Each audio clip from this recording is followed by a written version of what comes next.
검찰 권력을 사유화해서 정적을 제거하고 범죄를 조작하는 이런 행태야말로 반드시 청산돼야 될 악습이고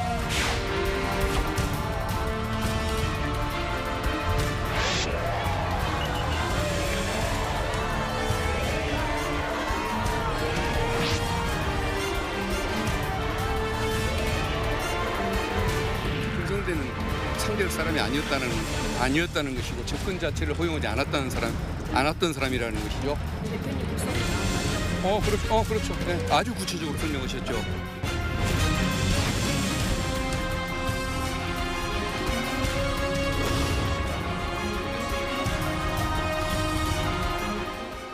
보신 것처럼 이재명 대표가 어제 쌍방울 그룹 대북 송금 의혹으로 검찰 조사를 받은 뒤 11시간 만에 귀가했습니다. 이 대표는 검찰을 강하게 비판하면서 윤석열 대통령이 사과해야 한다고도 했는데 패널 네 분과 정치권 쟁점들 자세히 짚겠습니다. 네, 김근식 국민의힘 송파병 당협위원장, 이현종 문화일보 논설위원, 김현정 민주당 평택을 지역위원장, 장윤미 민주당 법률위 부위원장 함께합니다. 안녕하세요. 네, 안녕하세요. 네, 주제 바로 보겠습니다.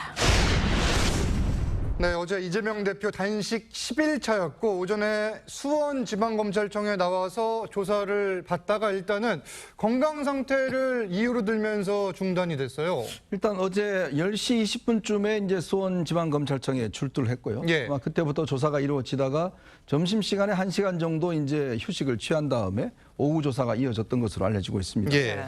근데 이제 조사의 어떤 시간을 둘러싸고 양측 간의 어떤 좀 이견이 있었던 것 같습니다. 검찰은 일단 양해를 구해서 9시 넘어서까지도 조사를 할 수 있도록 하자라고 했는 반면에 네. 이재명 대표 같은 경우는 일단 이 확인 작업들 있지 않습니까? 그걸 할 경우에 일단 뭐 다음 조사도 뭐 약속할 수 있다. 뭐 이렇게 이야기했다라고 검찰이 이야기를 하고 있어요. 네. 그렇지만 지금 이재명 대표는 결국 조사를 마치고 서명 날인을 하지 않고 바로 나왔습니다. 원래 이 조사라는 게 서명 날인을 해야지만 이게 증거로 효력을 갖는 거거든요. 그렇죠. 그러니까 사실상 한마디로 이야기하면 무효라는 이야기입니다. 근데 왜 이렇게 서명 날인을 하지 않았을까? 자신의 주장이 들어가지 않았다는 건데 그럼 검찰에서 그러면 구체적으로 어디가 안 들어갔는지 이야기를 해달라라고 예. 하니까 그건 또 이야기 안 했다고 그래요. 자, 그렇다면 어제 조사에서 과연 이재명 대표가 뭘 봤을까라는 그런 의문을 갖는 거죠. 예. 왜냐하면 이 조사가 일단 검찰에 출두했다. 라는 상징적인 어떤 의미를 보여주는 것인지 예, 두 번째는 아니면 검찰 조사 과정에서 도저히 본인이 어떤 부인할 수 없는 어떤 여러 가지 상황들에 대해서 인지한 것이 아닌가. 그렇기 때문에 이거를 증거로 채택하기 수 없도록 예. 하면서 결국 나중에 지리한 법정 공방을 이어가려고 하는 의도가 아닌가. 뭐 등등 여러 가지 이제 의문이 있지만 검찰은 그렇죠. 반드시 다음 조사를 하겠다는 입장이고 예. 아마 이재명 대표는 이걸로 끝을 내겠다. 아마 이런 입장 같습니다. 자, 그러면은 이재명 대표 오늘이 단식을 시작한 지 11일째인데 이제 오전 뭐 국회 상황을 보니까 다시 단식 농성장으로 복귀를 했더라고요. 현재 건강 상태는 어떤 겁니까? 뭐 단식 11일 차인데 좋을 리가 없지 않습니까? 많이 수척해 주셨고 또 기력도 많이 세해진 것도 사실이고요. 이제 자주 단식 농성장에서 누워 계시는 일이 이제 자주 반복되고 있는데 그럼에도 불구하고 지금 최소한의 물과 소금으로 지금 버티고 있거든요. 예. 최소한 탈수를 방지하든지 전해직 불균형 같은 최소한의 조치만 하고 계신데 그럼에도 불구하고 오늘 11시에 또 교원단체와 간담회도 하고 당무도 정상적으로 좀 보고 있다 이 말씀을 좀 드리고 사실 야당 대표의 단식 투쟁은 고도의 정치적 행위 아닙니까? 그래서 여당이나 뭐 정부에서 비판을 할 수 있지만 예. 조롱이라든지 또는 폄하해서는 안 된다고 생각하거든요. 그래서 과거에도 뭐 황교안 대표라든지 김성태 원내대표 할 때도 정부의 정무수석이나 총리나 또는 당시에 우리 민주당에서의 원내대표들도 찾아가서 단식에 대해서 하는 이유에 대해서 청취도 좀 하고 또 출구 모색도 같이 좀 해주는 그런 뭔가 정치가 좀 실종되지 않는 그런 모습들이 있었는데 예. 지금 너무 정치가 실종돼 있어서 정치 혐오만 계속 부추기고 있어서 국민들에게 이 정치에 대한 혐오감만 계속 부추기는 거 아니냐 그래서 대단히 아쉬운 그런 측면이 있습니다. 네, 이현종 의원님께서 방금 잠깐 언급을 해주셨는데 주목할 부분이 있습니다. 이 대표가 조서 열람의 도장을 안 찍고 나왔다는 점인데 이에 대해서 이재명 대표 측은 먼저 뭐라고 하는지 직접 들어보시죠. 한 3분의 1 정도밖에는 검토를 못하고 열람을 중단하고 그냥 나오는 길입니다. 진술 취지가 분명하게 조금 반영이 안 된 부분들이 많이 있어서 검토시다가 중단하고 지금 나오신 상태입니다. 그러면 조사 열람에 도장을 안 찍었다는 말씀이신가요? 예, 그렇습니다.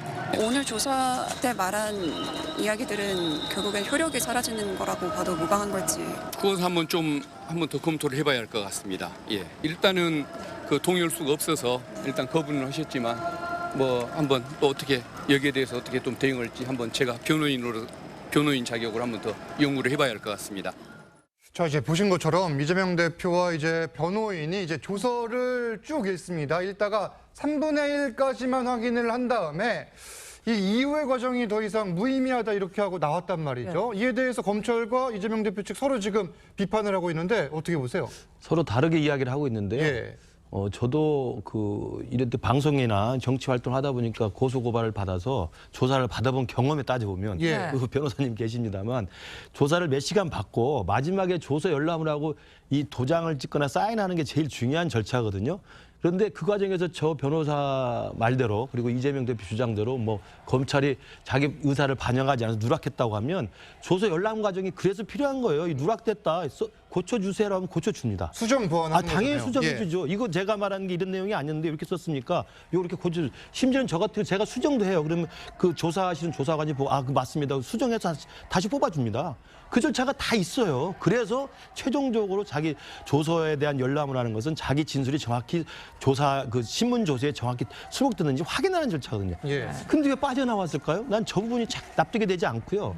이현정 의원 말씀대로 몇 가지 가능성이 있겠지만 3분의 1 정도 가다가 멈췄다고 하는데 아마 그 지점에 뭔가 획기적인 게 있었던 것 같아요. 그렇지 않고서야 거기서 넘어가지 못했다는 것은 예. 제 생각에는 조사를 받는 이재명 대표 입장에서는 나에 대해서 움직일 수 없는 증거나 정황 증거가 여기에 있는데 이 부분을 내가 제대로 어떻게 설명을 못했구나. 라는 아쉬움이 있을 수 있겠죠. 그러나 이제 증거가 있으면 그걸 어떻게 할 수는 없는 거 아니겠습니까? 아마 그래서 거기를 넘기지 않고 결국은 사인하지 않고 예. 어제 몇 시간 동안 고생해서 그 단식하는 와중에 와서 받았던 몇 시간 동안의 조사 결과가 다 무용지물이 된 거 아니겠습니까?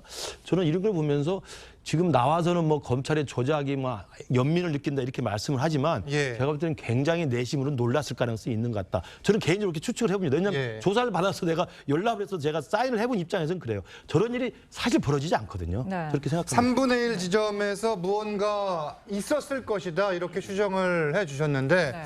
이 변호사 일을 같이 하고 계시잖아요. 어떻게 보세요 이 상황을? 조서 열람에서 열람을 하다 놀라는 일은 없습니다. 왜냐하면요. 예. 질의응답이 다 끝나고 내 답변이 왜냐하면 이 속기사가 아닙니다. 검찰 수사관이나 검사는 속기사가 아니기 때문에 그 알맹이를 기재를 하는 것이거든요. 이미 주고받은 내용들을 확인하는 거다. 그런데 내 맥락대로 제대로 기재돼 있지 않은 경우가 상당히 많습니다. 왜냐하면 피해자를 피고인으로 이게 재판에 넘기려고 하는 사건일수록 더 그래서 내 맥락이 내 발언이 이 진위와는 좀 다르게 적시가 됐다라는 부분을 다 고치거든요. 예. 근데 그 시간이 상당히 많이 걸렸던 것 같아요. 만약에 3분의 1 지점에서 너무 놀랄 일이 있었으면 질문을 진작에 받고 이런 거를 증거가 있었네. 본인은 인지를 한 상태라고 보시면 됩니다. 그렇다면 지금 질문만 150조일 예. 겁니다. 이 이재명 대표로서는 지난번보다 뭐 진술을 좀 더 구체적으로 했다 뭐 이런 이야기도 나오고 있는 상황에서 상당히 양이 많을 거예요. 근데 이걸 다 고치는 것도 자정이 정말 임박한 시점에서 쉽지는 않을 겁니다.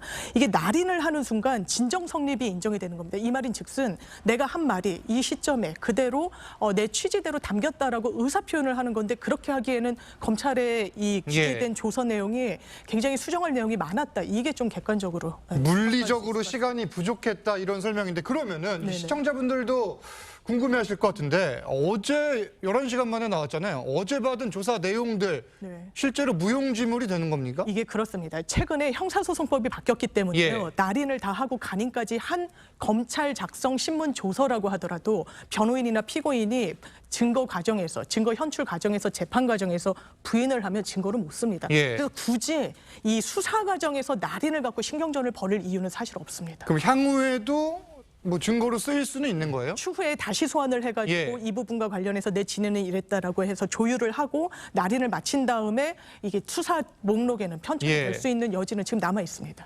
알겠습니다. 자, 이재명 대표는 어제 조사를 마치고 이 검찰청을 떠나면서 이런 말도 했습니다. 검찰이 증거를 단 하나도 제시하지 못한다.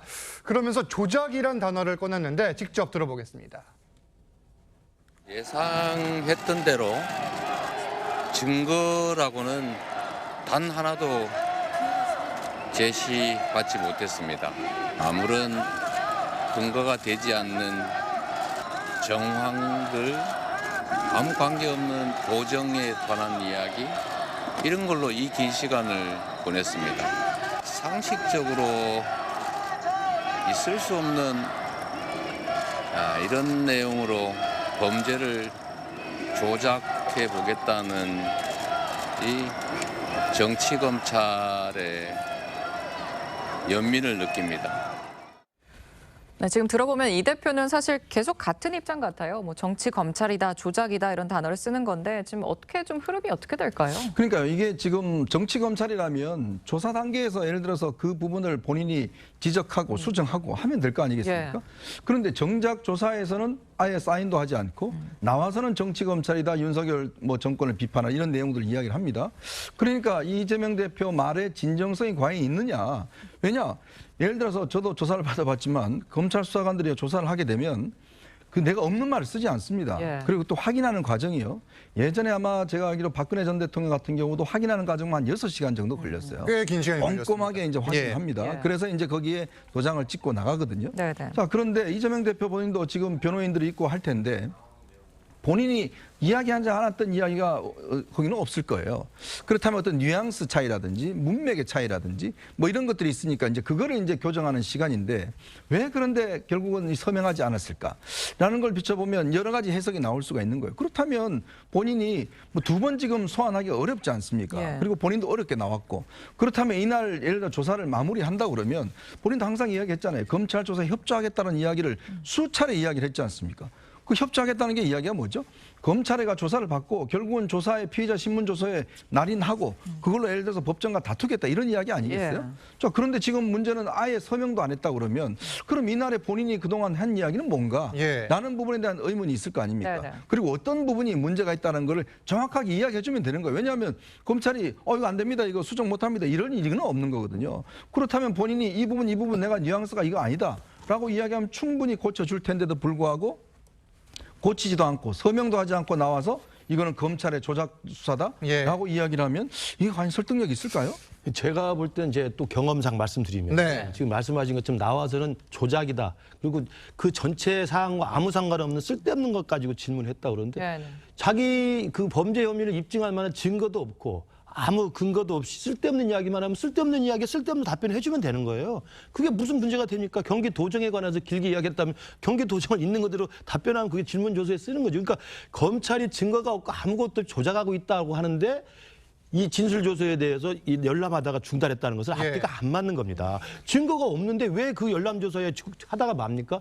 저 같은 경우 불려가서 만약에 조사를 하면 저의 무고함을 밝히기 위해서 많은 자료도 가져가고 저의 정황상 여러 가지 내용들을 준비해서 가져갑니다. 예. 그 증거도 가져가고 자료도 가져 제 이야기를 정말 무고함을 설명하는 자리로서 그 수사를 받는 거예요. 그걸 다 반영을 해줍니다. 그걸 열람을 다 하는 거거든요. 그럼 결국 무혐의로 나오는 거거든요. 죄가 없으니까. 예. 그런데 왜 하다가 3분을 해서 사인 못하겠다고 나왔는데 증거가 하나도 없더라. 증거가 없는데 왜 사인 못하죠? 예. 증거가 없는 껍데기 검찰의 신문조서인데 이해가 되지 않죠. 그러니까 그 박균택 변호사의 얘기는 그거잖아요. 진술한 내용과 너무나 다른 내용이 조서에 적혀 있어서 도저히 그것을 뭐 말씀하신 것처럼 수정 보완할 정도가 아니더라. 너무 많이 틀리더라라고 해서 그렇겠다는 거 얘기를 하는 거고 사실 수사는요. 진실을 규명해가는 과정이지 검찰이 원하는 답을 하는 게 아니잖아요. 그리고 이게 수사 끝나고 이 조사를 끝나고 나오자마자 검찰에서 기자들한테 문자 보냈잖아요. 그래서 뭐라 그랬냐면 구체적 진술을 거부했다. 반복적 장황한 답변을 했다. 이렇게 문자를 보냈어요, 기자들한테. 검찰에서 이렇게 왜 또 수사 기밀과 관련된 내용들을 또 이렇게 유출을 합니까? 이거 벌써 이 자체가 수사는 기소이고 이렇게 소환하는 것도 소환쇼를 계속 하는 것도 결국은 추석 전에 체포영장 치고 추석 전에 그거에 대해서 추석 밥상에다 이거 올리려고 하는 그런 그 기획된 그 순서에 따라서 진행되는 것 아니냐라는 의구심을 가질 수밖에 없는 그런 상황이고요. 이 내용과 관련해서도 우리 그 변호사님이 말씀하셨지만 검찰에서 한 진술과 관련해서는 법정에서 그것을 당사자가 진술을 해야지 증거 능력이 있는 것 아닙니까? 그렇기 때문에 저는 지금도 검찰이 2년 가까이 수사했잖아요.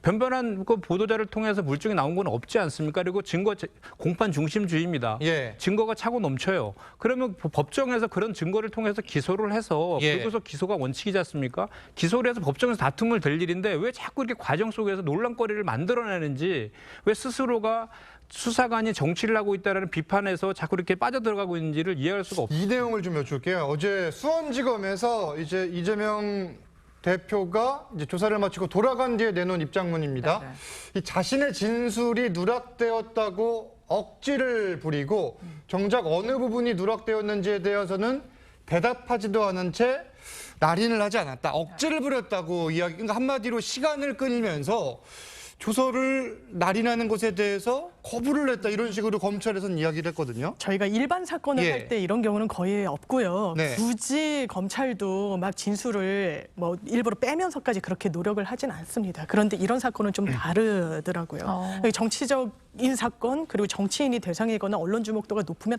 어떻게든 기소를 하려고 하는 동의인의 검찰이 있습니다. 그러면 본인들한테 좀 불리한 거는 아주 세세하게 써준다는 인상을 받지는 못합니다. 예. 피고인 입장에서는 그래요. 그래서 내가 아까 말한 이 부분이 빠져 있다. 이게 왜 했냐. 근데 이 작업이 상당히 시간이 많이 걸립니다. 실제로도요. 그러니까 이 공방을 하는 데 있어서 서로 뭐 실강이가 있고 아까 이 맥락이 아니지 않았냐라고 하면서 검찰 입장에서는 왜 장황하게 또 이렇게 제대로 설명 못하냐. 피해자 입장에서는 아니 내가 분명히 아니라고 했는데 왜 제대로 조사에는 안 담겨 있느냐. 이런 공방이 오갔던 게 팩트인 것 같습니다. 네, 또 검찰이 기자에게 또 문자를 보낸 분을 좀 지적을 해주셨는데, 사실 이재명 대표가 조사를 마치고 나오면서 뭐 조작이다, 이런 정치 검찰이다 이런 얘기를 하다 보니까 사실 검찰 쪽에서는 이런 입장에 좀 반론을 표현할 수밖에 없었을 것 같거든요. 그렇죠. 검찰 입장에서는 오보 대응을 해야 됩니다. 예. 왜냐하면 검찰이라는 게 이제 수사를 하다 보면 특히 이게 굉장히 주목도가 높은 사건 아니겠습니까? 예. 그러면 예를 들어서 상대방은 나갔는데 검찰이 조작했어요. 검찰이 강압을 했습니다. 라고 이야기하는데 검찰이 가만히 있으면 그런 줄로 알고 있잖아요. 예. 그러면 검찰 입장엔 당연히 이야기를 해야겠죠. 조사 과정에 이게 내용을 이야기한 게 아니지 않습니까? 조사 내용을 그냥 조사에 대한 태도와 왜 서명을 하지 않았는지 이 부분을 이야기하는 거 아니에요? 검찰의 강압과 지금 이 대표는 지금 나가면서 이게 조작 수사를 이야기를 하는데 검찰 입장은 조작이 아니다는 걸 증명해내야 될 거 아닙니까? 그 이야기를 하는 겁니다. 그 얘기 하는 것이고, 그리고요 아무리 그렇지만 이 조사를 보는 사람이 한두 사람이 아니에요. 네. 왜냐하면 앞에 있는 조사 3명의 검사가 하지만 옆에 검찰 수사관 또 안에서 모니터를 통해서 수원지검장 다 봅니다. 근데 이게 지금 왜냐하면 이 말과 글이라는 게 조금의 뉘앙스는 달라요. 맞아요. 그냥 말로 사는 거하고 글로서 표현할 때하고는 이게 읽어보면 좀 다른 느낌이 있거든요. 네. 왜냐하면 자기는 그런 식으로 이야기한 것 같은데 하지만 말로 딱 표현하면 다르거든요. 그래서 이제 이게 열람 과정이 필요한데, 근데 전혀 없는 이야기를 세상에 그 많은 사람들이 보는데 예. 검찰이 했다고 그러면 그게 검찰이 가만히 있겠습니까? 근데 이거는 네. 좀 오보 대응이라고 하셨는데 네. 그동안에 얼마나 보도를 통해서 피의 사실과 공무상 기밀 같은 게 누설됐습니까? 이거 변호사비 대납권으로 시작했었잖아요. 스마트폰 비용 500만 불도 거의 지금 탄핵당한 거고 예. 300만 불 이제 방북 비용만 남아 있는 것 같은데, 그동안 우리 그 국민들이 이 쌍방울 사건과 관련 대북 선거 관련된 내용들을 어떻게 알고 있습니까?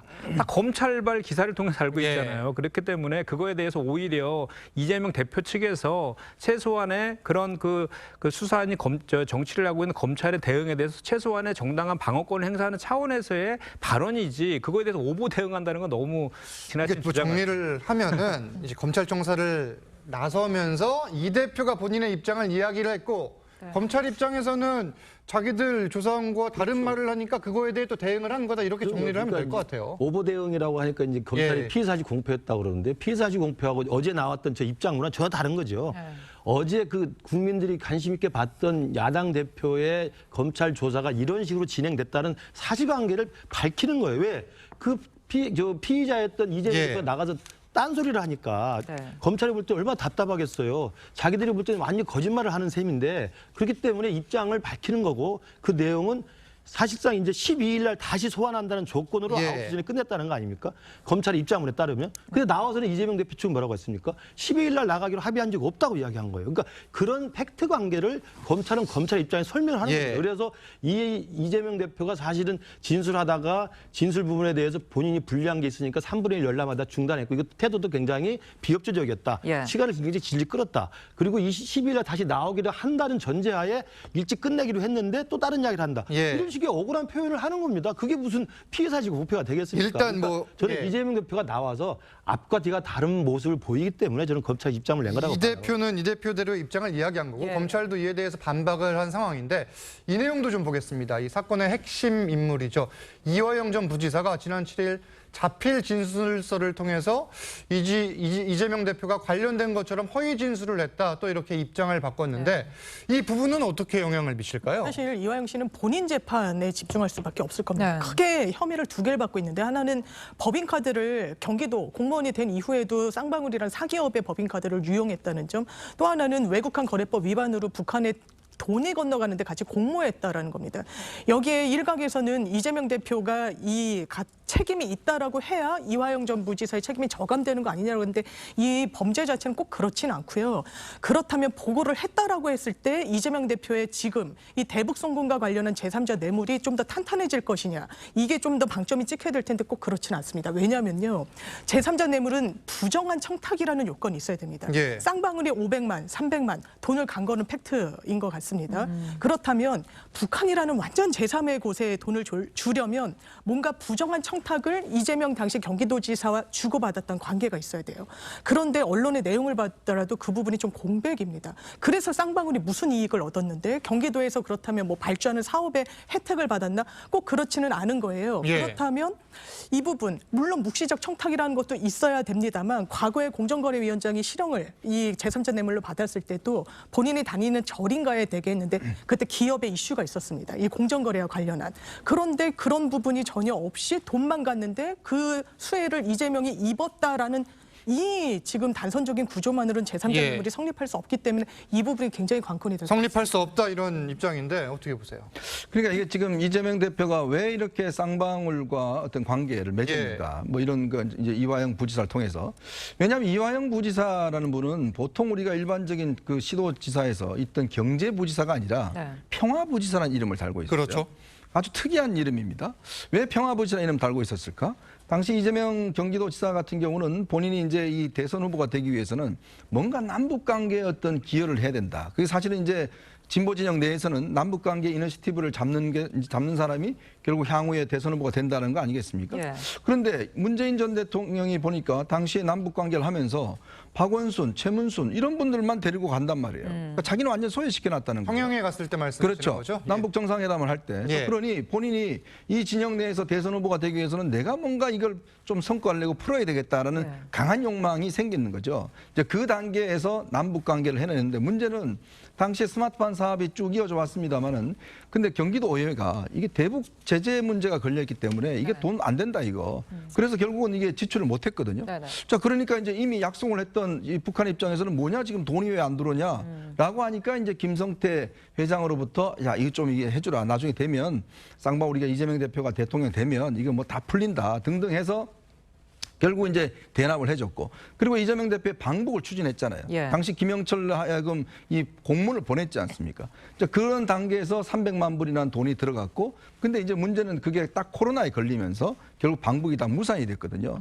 그런 단계이기 때문에 결국 저는 이게 이재명 대표의 어떤 방북 플랜을 위한 하나의 전 단계로서 한다라면 저는 예. 충분히 제3자 뇌물죄도 성립할 수 있다는 생각이 듭니다. 이와 관련돼서 이제 어제 조사가 이루어졌던 건데 이제 이 대표는 검찰 조사와 윤석열 정권을 또 연관지으며 영원한 정권은 없다 이렇게 강한 비난을 쏟아냈습니다. 이에 국민의힘에선 민주투사 코스프레를 즐긴다 이렇게 맞받았는데 이 내용도 듣고 오겠습니다. 윤석열 대통령은 민주주의, 민생 파괴, 평화 파괴 행위에 대해서 국민에게 사과해야 합니다. 화무 11홍이라 했습니다. 권력이 강하고 영원할 것 같지만 그것도 역시 잠시간일 뿐입니다. 정치 공작 운운하면서 민주투사 코스프레를 즐기고 있습니다. 국민 주권과 민생을 입에 담을 자격이 있는 것입니까? 자동 응답기처럼 정치 탄압만 반복하는 모습에 국민은 분노하고 절망합니다. 네, 이에 덧붙여서 이재명 대표는 윤석열 대통령이 사과하고 내각 총사퇴해야 한다고 했습니다.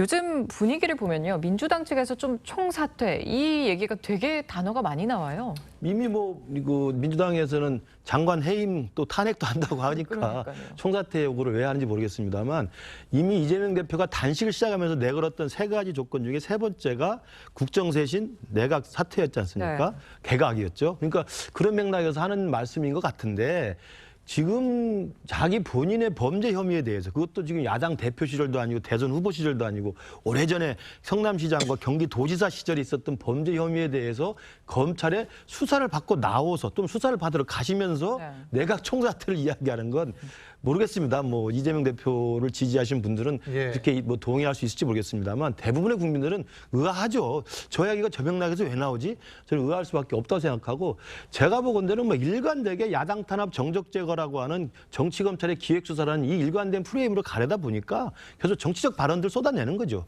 그렇다면 제 생각에 제가 누차 말씀드리고 제가 3차례 저도 경찰서가 조사받아왔습니다만 정말 떳떳하고 결백하고 죄가 없기 때문에 내 자료와 증거를 가지고 가서 다 설명하고 경찰로부터 다 끝내고 무혐의 처분 받는 겁니다. 뭐가 문제입니까? 근데 가서 왜 조사를 받는데 실개를 벌이고 날짜를 가지고 조정을 하고 다 하고 나서 또 열심히 정말 대답했는데 조서를 열람하다 중간에 끊기고 저는 한 번이라도 경찰서나 검찰 가가지고 이 사법 절차를 겪어본 사람이면 저 대목이요. 이해가 절대 되지 않습니다. 되지 않고 그런 데다가 나와서 또 들어가기 전에 저렇게 정치검찰 욕하고 정권 욕하고 내각 총사퇴 이야기하면 정말 저는 앞뒤가 잘 맞지 않는 좀 뜨악한 분위기라고 생각을 해요. 그런데 이 대표 입장에서는 지금 이 검찰이 답을 정해놓고 있다 이거잖아요. 그러니까 정권 차원으로 연결을 시키는 거고 이런 주장이 명분이 충분하다 이런 겁니까?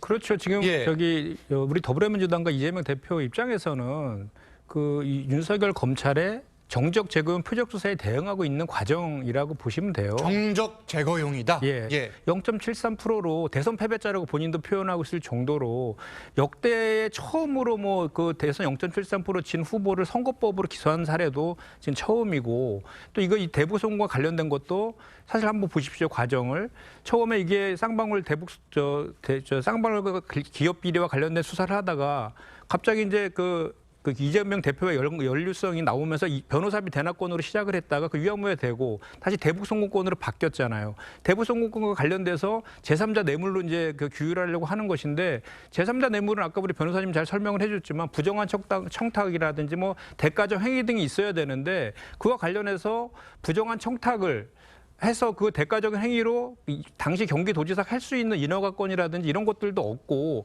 방법을 해야 될 그 당시에 그 상황도 아니었고 그런 동기도 없었습니다. 왜냐하면 항소심에서 이미 선거법 위반으로 유죄 판결이 나 있는 상태이기 때문에 도지사직도 박탈되어 있을 그런 위기였고 또 하나는 결정적인 것은 지자체는요. 남북교류협력법에 의해서 합법적으로 남북교류 사업을 할 수 있는데 왜 국가보안법 위반의 그런 위반이라든지 정치 자기 생명까지 걸린 그 위험을 감수하면서 불법적으로 그것도 조폭 깡패 출신 주가조작범이라고 하는 김성태 씨를 통해 가지고 그렇게 위험한 도박을 할 이유가 하나도 없다라는 것이죠. 그럴 이유가 전혀 없다. 그런데 검찰은 나머지 조사를 위해서 일단 12일 화요일에 다시 출석하라 이런 입장입니다.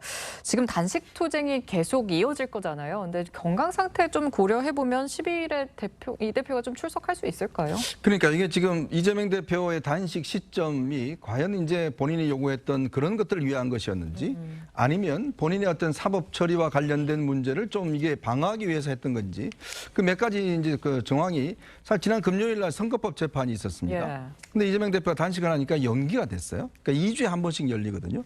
그러니까 이 선거법 재판도 지금 사실은 6개월 만에 끝내야 되는데 지금 계속 늘어지고 있습니다. 지금 선거법 재판은 거의 이제 지금 김문기 씨 관련된 부분은 상당히 많이 진행이 됐어요. 자, 일단 그게 연기된 효과가 있었습니다. 두 번째, 이렇게 검찰 조사에 이제 본인이 단식 중에 나갔습니다. 그러면 이제 12일 정도 되면 지금도 굉장히 어려운데 12일 정도 돼서 과연 검찰과 제대로 진술할 수 있겠어요? 그런 문제가 있고요. 자, 그렇다면 이제 검찰이 아마 체포동의안을 제출할 겁니다. 그러면 이 야당 의원들 입장에서 보면 저렇게 단식을 하고 있는 이 이재명 대표를 체포동의안을 통과시켜야 되나? 라는 데 대한 고민들이 있을 거예요. 그렇죠. 본인 입으로는 이야기를 했잖아요. 그 체포동의안 나오면 나 안 받겠다, 혜택 안 받겠다 이야기했지 않습니까? 그러면 최소한 본인이 직접 이야기는 해야죠. 이거 가결시켜달라. 내가 지금 법정 가서 영장 실질하면서 거기서 내가 증명하겠다라고 이야기를 하면 의원들 입장에서 보면 가결을 시켜줄 텐데 그 이야기 한마디도 하지 않습니다. 왜 안 하냐? 결국은 저는 부결을 노리는 것이다. 결국 지금 이재명 대표의 최종적인 목적은 체포동의안 저는 부결이라고 봅니다. 예. 그걸 통해서 불구속 상태에서 계속 대표직을 유지하면서 계속 본인의 영향을 행사해가는 그 단 하나의 방법은 결국 체포동의안 부결이거든요. 네. 그러면 이제 사건이 거의 다 없습니다. 이제는 영장 청구할 수 있는 사건이 없어요. 예. 그렇게 되면 본인은 당 대표로서 불구속 재판 계속 재판 늦춰지죠. 뭐 그렇게 하면서 대표직 유지할 수 있는 거 아니에요? 단 하나의 목적은 저는 그거라고 봅니다. 자, 그럼 앞으로 시나리오를 좀 볼게요. 일단 검찰에서는 모레입니다. 12일 화요일에 소환을 요청을 했습니다. 그런데 이 대표 측과 아직 조율이 이루어지지 않았어요. 그러면서 어제 밤에 내놓은 입장문 잠시 읽어드리면은 이 12일 이 대표에 대한 나머지 피의자 조사를 종결시킬 예정이다. 예. 그러니까 이 말은 12일에 나오지 않으면은 조사를 끝내고 영장을 청구할 수도 있다.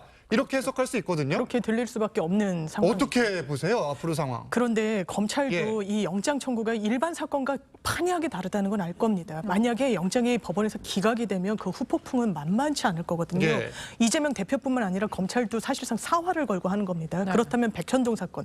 이게 사실관계에 대한 다툼이 있는 사건들이 다 아닙니다. 백현동도 사실관계는 어느 정도 다 인정을 하는데 그 법리적인 판단, 배임인지 아닌지. 지금 북한에 돈이 갔다는 부분도 돈이 간 거는 인정을 하는데 예. 이게 뇌물 성격이었는지 아닌지.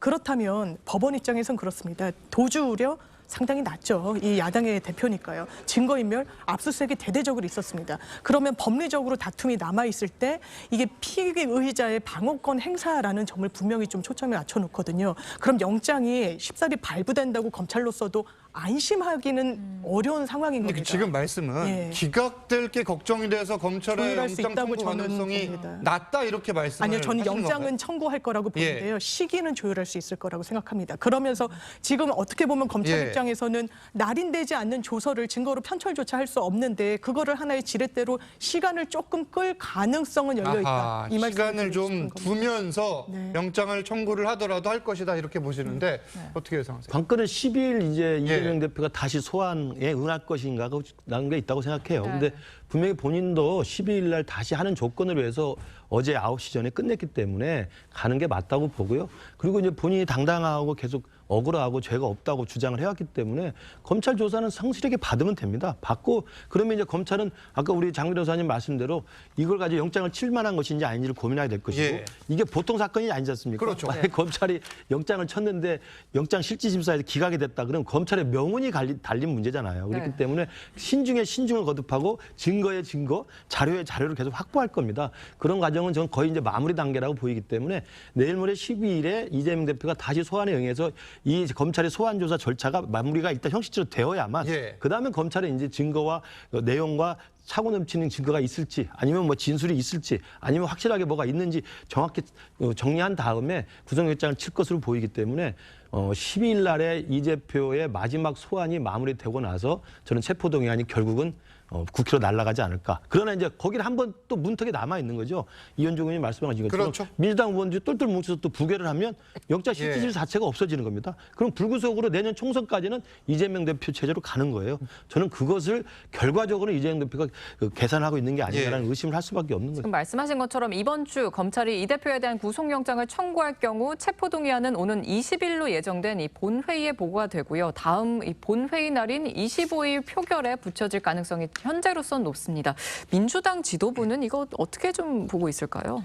일단 저는 검찰의 의도가 예. 이 사건에 대해서 충분한 범죄 혐의의 소명이라든지 도주 우려는 없는데 그래서 증거인멸과 관련된 걸 가지고 영장을 치려고 하는 의도가 있지 않느냐는 생각이 좀 드는 게 주변에 대한 사법 방해에 대한 대대적인 수사를 지금 하고 있고 예. 소환도 지금 또 10일 날 다시 또 재소환을 통보했잖아요. 그래서 소환에 불응한다. 이게 증거인멸의 가능성이 있다. 이런 것을 늘려고 하는 의도가 있는 것 같고 이 체포동의안 같은 경우에는 이미 뭐 이재명 대표께서 저 불체포 특권 내려놓겠다고 선언을 했잖아요. 그럼에도 불구하고 이건 헌법상의 권리이기 때문에 포기할 수가 없잖아요. 그렇죠. 무기명 투표를 진행을 할 수밖에 없어요. 표결은 무조건 해야 됩니다. 예, 그래서 저는 제 사견으로는 이런 뭐 헌법상의 그 조항이기 때문에 표결을 할 수밖에 없는데 그 표결에 따라서 이제 그 윤석열 검찰이라든지 여당의 의도는 민주당의 분열과 갈등을 지금 노리는 거 아니겠습니까?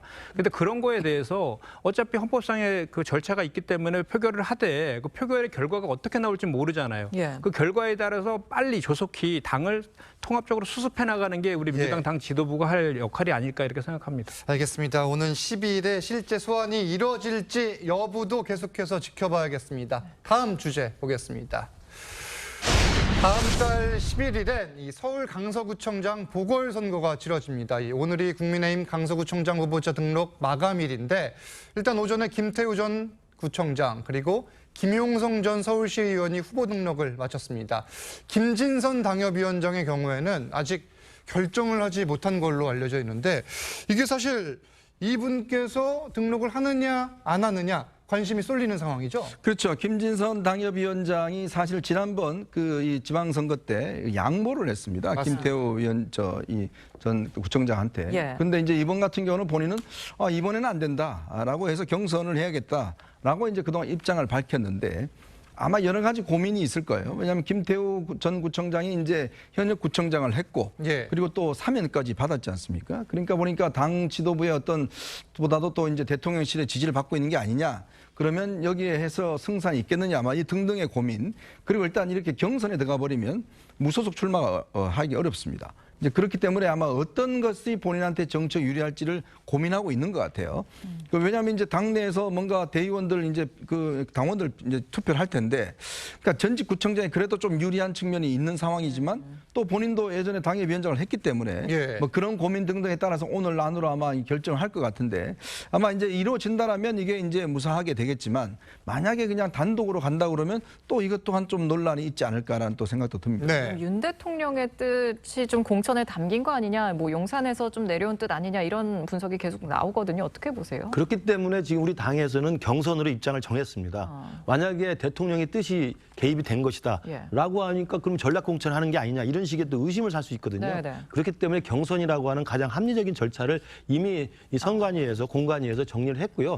관건은 금방 말씀하신 것처럼 오늘까지 이제 후보 등록 마감인데 김진선 당협위원장이 저는 접수를 할 거라고 보고요. 접수를 할 것이다. 그러면 경선을 통해서 경선이라는 건 사실은 대통령이 개입할 수 없는 구조예요. 맞습니다. 당원 투표하고 여론조사를 하는데 어떻게 개입을 합니까? 이게 뭐 전국 단위라고 한다면 뭐 동원령이라고 내리지만 강서구를 상대로 하는 건데 저는 그래서 김진선 당협위원장도 아마 후보 등록을 하고 지금 우리 당의 공식 입장인 것처럼 경선을 통해서 붐도 좀 업시키고 그리고 경선의 결과는 모르는 겁니다. 오히려 경선을 통해서 민주당이 전략 공천으로 꽂은 것보다는 훨씬 더 우리 당의 좀 흥행 분위기를 좀 살릴 필요도 있다고 생각합니다. 그런데 이게 지금 뭐 경선을 해도 되기가 힘들 것이다 이런 판단을 하기 때문에 무소속 출마 여부 이야기도 나오는 거잖아요. 그렇죠. 근데 사실 이게 참 모르겠습니다. 저는 이게 본인이 보궐선거 원인을 제공했는데 뭐 우리 과거에 우리 민주당 사례도 있잖아요. 서울시장과 그 부산시장에 저희가 당원 당국 뭐 여러 사례들이 있죠. 했다가 이제 저희도 거기에 패배를 해서 대선 패배까지 이어지는 그런 계기가 됐었는데 저는 이분은 당사자이기도 하거든요. 그리고 또 이분의 주장은 본인은 공익제보자다라고 하고 있지만 실제 대법원에서 공익제보자로 인정받지도 못한 거였거든요. 그렇기 때문에 저는 이분이 출마를 하게 되면 이건 결국은 그 윤석열 대통령의 의중이 달린 것이다라고밖에 생각할 수밖에 없고 왜냐하면 당도 초창기에 여기 두 분 패널도 그렇게 말씀하셨거든요. 공천하는 것이 과연 좋을 것인가에 대한 고민들을 말씀하셨거든요. 그런데 불구하고 지금 공천하는 분위기로 실제로 공천이 된다라고 하면 이걸 윤심이 작용한 것이다라고 생각할 수밖에 없고 구도가 그냥 윤석열 대통령에 대한 국정에 대한 그 평가와 관련된 그런 보궐선거가 될 수밖에 없는 그런 상황이라서 대단히 중요한 선거가 될 수밖에 없어요. 그래서 그리고 지금 제가 조선일보의 보도에 보니까 그 당 핵심 관계자를 인용한 내용인데 한 5% 정도로 지더라도 지면은 뭐 이렇게 그 용산이라든지 성동이라든지 마포 이렇게 이제 항상 국민의힘이 유리했던 그 강남 3구 빼고 그 약간 주변에 있는 예. 거기에 대한 총선에 그 어떻게 결과가 나올 것을 볼 수 있는 바로미터가 될 것이다라고 하는 내용을 봤거든요. 네. 그렇다라고 하면 이미 그 당에서도 이거에 대해서는 5% 정도 이상으로 질 거라는 걸 좀 걱정하고 있지 않느냐는 그런 누가 생각이 누구한테 5%포인트 이상으로 질 거다 이렇게. 김태우 후보가 예. 5% 정도 차이로만 지더라도 예. 지면은 그것이 국민의힘의 총선에 그 마용성이라고 하는 마포 예. 용산 성동의 선거에 어떤 영향을 미칠 것이냐, 긍정적인 영향을 미칠 것이라는 의도로 얘기한 것 같은데 예. 그걸 보더라도 당내 기류는 되게 걱정이 많은 것 이게 같아요. 뭐 사실 공식 발언이 아니어서 아니, 그 저희가 기사를 제가 봤어요. 뭐 기사 예, 예. 보도 인용한 내용이긴 한데 우선 그 대통령의 예. 의중이 담겼다는 이야기는 전혀 사실이 아니고요. 대통령이 이번에 8.15 때서 하민했던 것은 김태우 전 구청장의 유죄 판결이 옳지 못하다고 하는 전략적 판단을 가지고 네. 대통령의 사면권 행사에서 그걸 들은 거예요. 그러니까 그걸 뭐 당수구청장이 다시 꽂으려고 했다고 생각하는 건 좀 경강부회라는 말씀 드리고 경선을 원칙으로 한다는 말씀 드리고요. 물론 강서가 쉬운 지역이 아닙니다. 예. 지난해 6월 1일 지방선거 때는 이제 대선 직후였기 때문에 대통령 지지 바람이 확 일었을 때잖아요. 그래서 강서구청장을 뺏어왔습니다만 강서구청장을 우리 당에서 해본 적이 거의 없습니다. 그리고 거기에 가불병 새 국회의원 지역구가 전부 민주당 소속이고요. 그렇죠. 그래서 쉬운 지역이 아니기 때문에 오히려 무공천 이야기가 처음부터 나왔던 이유는 바로 그 너무 어려운데 괜히 덤볐다고 우리가 크게 당하는 거 아니야? 이런 저변에 좀 위기의식이 있어서 그랬던 거고 예. 지금은 정식으로 이제 경선도 하고 후보를 정해서 정식으로 국민들한테 성적표를 받아보겠다 입장을 정했기 때문에 저는 결과를 좀 속단하기는 어렵다고 보고요. 쉬운 지역이 아니지만 열심히 해서 집권 여당답게 당당하게 저는 그 성적표를 받으면 되고요. 예. 우리 김면정 대변인이 말씀하셨지만 저는 시종일관 후보를 내야 된다고 이야기를 했습니다. 네. 네, 이런 가운데 강서구청장이 보궐선거를 한 달 정도 앞두고 있는 상황에서 여야 신경전 벌써부터 가열되고 있습니다. 들어보시죠. 공당이 보궐선거에 우리 후보를 추천하지 않을 이유는 없는 거고요. 이번 강서 보궐선거는 사실 민주당의 그 책임이 있는 것입니다.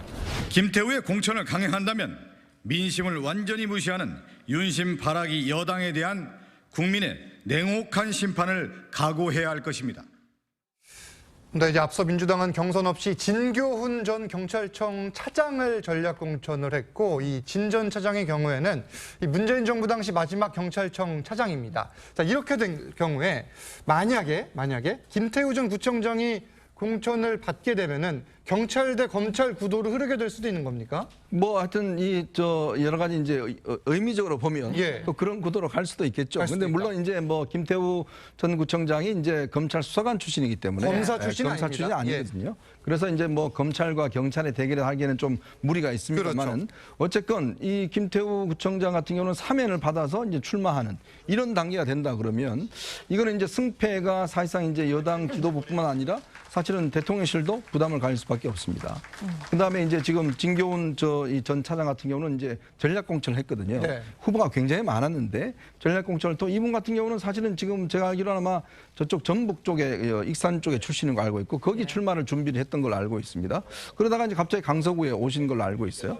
그랬을 경우에 이제 이게 과연 지역의 조직을 얼마나 장악할지. 물론 이제 강서 지금 3개 지역구는 전부 다 민주당이 다 장악하고 있습니다. 가불병 다 그렇습니다. 네, 그렇기 때문에 이번 선거는 결국 이제 내년 총선의 어떤 예비적인 측면으로서 상당히 양쪽 당의 어떤 지지도 이런 것들 좀 평가할 수 있는 선거는 아닌가 그렇게 예. 생각됩니다. 네, 몇몇 인물들이 지금 저희가 주목을 하고 있는데 이런 가운데 이 강서구청장 보궐선거의 예비 후보들도 알려드리죠. 진교훈 더불어민주당 후보, 김용성 국민의힘 후보, 김진선 국민의힘 후보, 또 김태우 국민의힘 후보, 권수정 정의당 후보, 김유리 녹색당 후보, 김영숙 민생당 후보, 이명호 우리공화당 후보, 고영일 자유통일당 후보, 권혜인 진보당 후보, 안성현 무소속 후보입니다. 네, 예비 후보들인데 여야는 물론 지금 제3정당까지 이 강서구청장 보궐선거에 사활을 건 모습인데 이게 후폭풍이 얼마나 될지 그리고 내년 4월에 당장 총선이 있잖아요. 여기까지 영향을 미칠 수밖에 없는 상황이죠. 그렇습니다. 이게 예.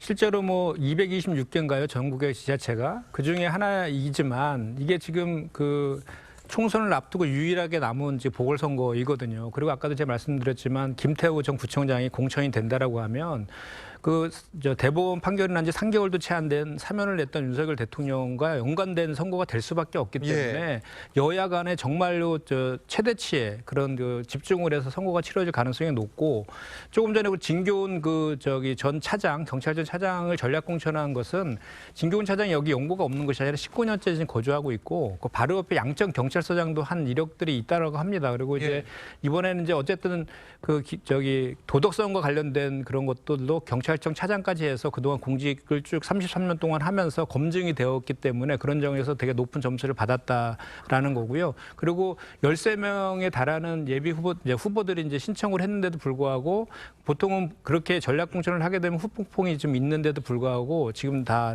그런 것들도 잘 정리가 된 이런 상황들이라고 합니다. 그래서 더불어민주당 입장에서는 이것이 내년 총선에서는 우리 더불어민주당 정말 절박하거든요.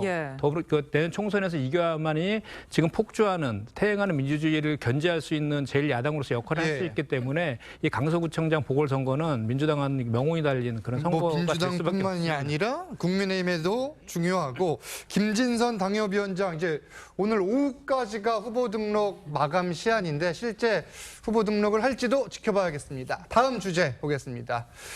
북한 이야기입니다. 어제 새벽 구구절로 불리는 정권 수립 75주년을 기념하는 열병식을 열었습니다. 트랙터와 냉동 탑차 그리고 트럭에 방사포가 탑재된 다소 특이한 무기들까지 동원이 됐고 전략 무기는 안 보였는데 일단 또 전문가시잖아요. 어떤 의도가 있는지 설명을 부탁드릴게요. 이제 사실 금년에 지금 3번째 열병식인데 맞습니다. 그 한 해에 이렇게 3번씩 열병식 하는 게 굉장히 이례적입니다. 사실 경비도 많이 들고 품도 많이 들고 그런데요. 그걸 3번씩 하고 있다는 것은 역으로 지금 북한 체제 내부의 위기가 굉장히 심한 게 아니냐. 그것들을 단속하기 위한 저는 좀 과시용이라고 보고요. 어제 했는데 왜 저기엔 전략 무기가 안 나왔냐면 민방위 중심으로 한 겁니다. 우리로 따지면은 그렇죠. 그러니까 민방위 훈련 민간 무력대 민간 무력입니다. 그러니까 조선인민군이라고 하는 정규군 무력의 열병식이 아니라 민간인들, 노동자, 농민, 사무원들 이런 사람들 조직적으로 항상 이렇게 민방위 준비를 하기 때문에 그 민방위 민간 무력을 했기 때문에 전략 무력 당연히 나올 필요가 없고요. 지금 이색적인 것도 다 민방위 무력이기 때문에 열심히 그 농민들이 트랙터를 농사를 짓다가 트랙터에 어떻게 무기를 장착하는 그 냉동 탑차에다가 뭐 무기를 만드는 이런 식의 좀 그 민간과 그 무장력을 결합시키는 것이어서 이례적인 것으로 보입니다만 그렇기 때문에 어제의 열병식 자체를 의미를 생각해 보면 사실은 전체 정권 수립일 기념일이라고 하는 큰 행사에 비하면 조금 소규모의 조촐한 열병식이었고 그럼에도 불구하고 3번째 열병식을 하고 김정은이 나와서 딸까지 데리고 나온 것은 체제 내부의 단합과 체제 내부에 대한 단속이 굉장히 정치적으로 시급한 게 아닌가 이렇게 저는 역으로 생각해 봤습니다. 국내 정치적 그렇습니다. 목적이 강하다. 말씀하신 것처럼 김정은 옆에는 딸 김주애가 앉아 있었고요. 사실상 북한의 오성 장군이 김주애 앞에서 무릎을 꿇었거든요. 옆자리에 앉아 있다가 일부러 좀 무릎을 꿇었다. 어떤 좀 의미가 있다고 그러니까 이게 보세요? 지금 김정은 부인인 이설주가 지금 오랫동안 이런 공식 자리에 안 나타나고 있어요. 맞아요. 그럼에도 불구하고 지금 어린 딸이 지금 계속 나타나고 있거든요. 이걸 뭐 보는 입장에서 보면 굉장히 좀 기괴한 모습입니다. 왜냐하면 지금 어린 딸이 저렇게 어떤 무력을 과시하는 장이 나오고 더구나 군이 무릎을 꿇었다라는 것은 이거는 군에 대한 충성의 어떤 메시지가 있는 거거든요. 군 장성들이 사실상 어린 딸 앞에서 지금 저렇게 무릎 꿇고 보고한다는 것은 군이 무릎 꿇는 것은 유일합니다. 백두혈통밖에 없어요. 그렇죠. 그 백두혈통이라는 게 결국 김주애를 저렇게 인정하는 거고 김주애가 뭘 알겠습니까? 그럼에도 불구하고 저렇게 보고하고 하는 모습을 연출하는 것은 이게 뭐 여러 가지 지금 뭐 아들이 있다 등등 있겠지만 전체로 보면 좀 승계에 대한 여러 가지 어떤 의미들을 가지고 있는 게 아닌가 하는 생각이 들고 그리고 좀 전에 나왔던 그런 저는 위장 전술 같은 경우는 저는 굉장히 우리한테도 좀 시사하는 바가 있다. 북한이 저렇게 위장 전술을 통해서 하게 되면 우리의 전략 자산이나 이 탐지 자산도 굉장히 늘어날 수밖에 없습니다. 그렇겠네요. 일단 북한 매체들은 김주애를 존경하는 자제분으로 칭을 했고 이 퍼스트 레이디인 리설주는 행사에 불참을 했는데 이 김주애의 위상 또는 후계자설에 대해서는 사실 명확한 게 없어요. 해석이 분분하다 이렇게 봐야 되죠. 이제 초기에 그 뭐 미사일 실험을 하거나 이런 군사 무기를 실험하는 장소에 김정은이가 딸을 데리고 나왔을 때는 이게 너무 그 대량 살상 무기를 만드는 그런 위험한 장소에 딸을 데려옴으로써 약간 소프트한 분위기를 연출하는 게 아니었냐 이렇게 초기에 평가했습니다. 맞아요. 그러나 그 뒤로 진행되는 걸 보면 저렇게 굵직굵직한 국가 기념일이나 큰 행사에 데리고 나온 걸 보면 단순한 소프트한 분위기 연출용이 아니라 실제로 백두혈통으로서 딸, 여성으로서의 후계자까지도 염두에 두는 게 아니냐는 조심스러운 지금 분석이 나오고 있습니다. 결과는 봐야 되겠습니다만 지금 이설주 여사가 안 보이고 그다음에 지금 동생인 김여정도 좀 밀린 상황이라고 본다면 김주혜가 계속 나오는 것은 후계 구도에 대한 염두까지도 이제는 좀 시작하는 게 아닌가.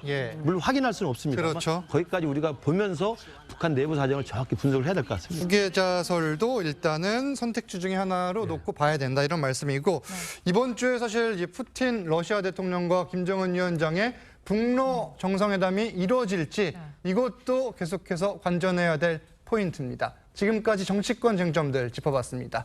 감사합니다. 감사합니다. 감사합니다.